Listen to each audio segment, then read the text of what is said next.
You could be dating the most successful and the most good-looking person in the world. I mean, maybe it doesn't exist, but you know what I mean. Someone who's a 10 out of 10, or someone who just checks every single thing off your list.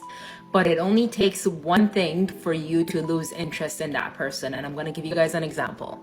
So I started seeing this guy 4 years ago, and we only dated for about 8 months.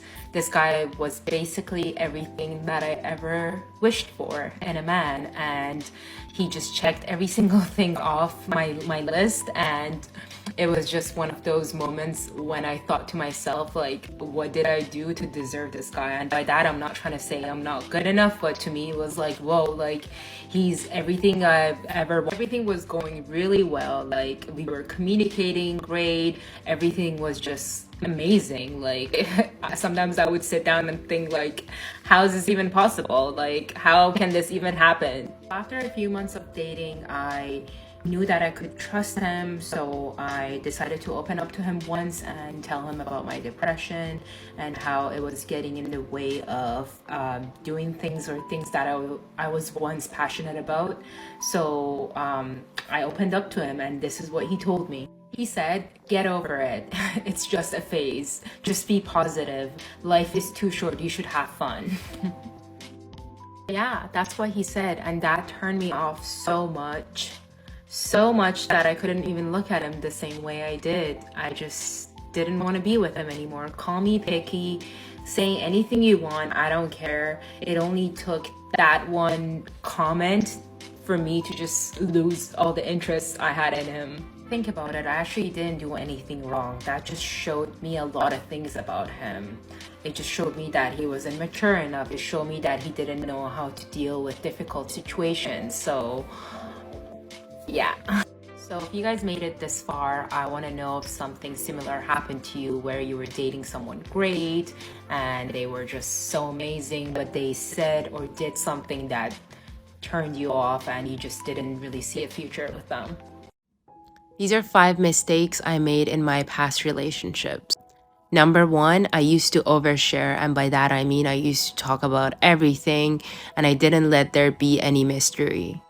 Number 2, I let things progress really fast and didn't give it time to build on its own.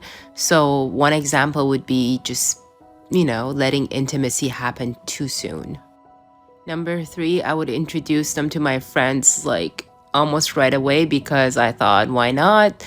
But then they would end up not liking my partner, and then that would just cause some conflicts.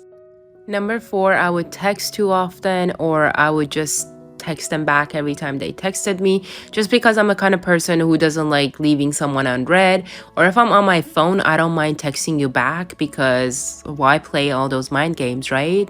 But sometimes I feel like you just don't really need to be available all the time. You know what I mean? Last but not least is when I had an argument, instead of waiting until the next day or dealing with it another day, I wanted to fix it on the same day or right away.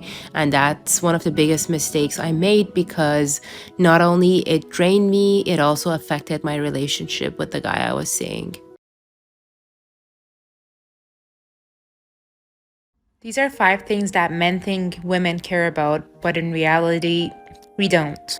Number 1, physique. So a lot of men think they need to have a six-pack or look a certain way for us to actually notice them. That's not true. So to those guys who post shirtless pictures on all the dating apps, please stop. Number 2, a lot of guys think that they need to put a woman on a pedestal in order to make her feel special, but that's not true. You don't need to give a woman compliments all day in order to make her feel better. I'm sure there are other ways you can make sure that happens. A lot of us don't actually care for compliments. So if that's what you think, maybe it's time to change that. Number 3, feeling the need to protect your woman all the time or be very, very jealous. Some women may like that, but a lot of us don't actually care for that. We don't want our man to be protective and controlling. It's a little scary, to be honest. A lot of my guy friends always think they need to be a jerk in order for the woman to be attracted to him. But that's not true. We don't like jerks. We don't like guys who are a-holes. We actually prefer guys who are confident. And there's a difference between being confident and being a jerk. I hope you guys know the difference. Last but not least, men who think they need to have a lot of money to impress a woman. That's not really true. Like, I've gone out with guys who just kept flashing their money and their belongings as if I cared. And I actually found that to be a huge turnoff. So hopefully both people in the relationship can afford themselves, can actually live with what they make so that they're not, dependent on each other.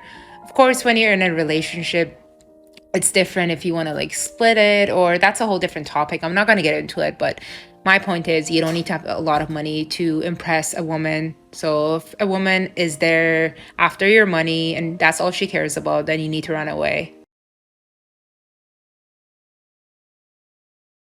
It all depends on how much you trust your partner. If you don't trust your partner, obviously you're going to feel more insecure about the relationship. It doesn't necessarily mean you have insecurities about yourself. It just means that you feel insecure about the relationship. You might be the most desirable person in the world, which isn't true because I don't think there's such a thing. But anyways, until you get in a bad relationship. And this relationship is so toxic that you start forgetting about all the good qualities you have, and you get to a point where all you think about is the negative things. And don't tell me that this hasn't happened to you, because it's happened to me. And I'm sure it's happened to a lot of people where they started doubting themselves and thought that they weren't good enough because a relationship didn't work out. And now all they see is all the negative things in other people and in themselves. So to those who are telling me everything I say is a complete BS and that I don't know what I'm talking about, I do know what I'm talking about, okay? I'm not really looking for anything, or I'm looking for something casual, or I'm just going with the flow, or 3 phrases that will make sure you won't get a second date.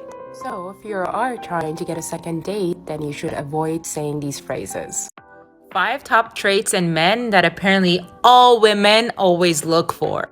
Since you guys don't believe a word of what I say, I decided to just be super fake and talk about all these traits that us women look for, because everything I say is apparently BS. Number 1, be super hot. If you don't look like Chris Hemsworth, then I'm sorry, it's just not gonna happen. Number 2, be super rich. If you don't make at least 7 figures, then what are you even doing here? Number 3, be controlling. The more jealous and controlling you are, the better. We dig that. Number 4, be an a-hole, because the more of an a-hole you are, the more we're attracted to you. This is just how us women are. Number 5, share all your insecurities. We just love when a guy is super insecure about himself and is just so attracted to see a guy who is not afraid to show them. So now what? What are you guys gonna say now? That I'm lying? That it's not true? I'm speaking truth. Now this is 99.9% truth. I don't know the other 0.1, but it's true. It really is, guys. This is what you wanted to hear. Are you happy now? And I hope you guys are happy now.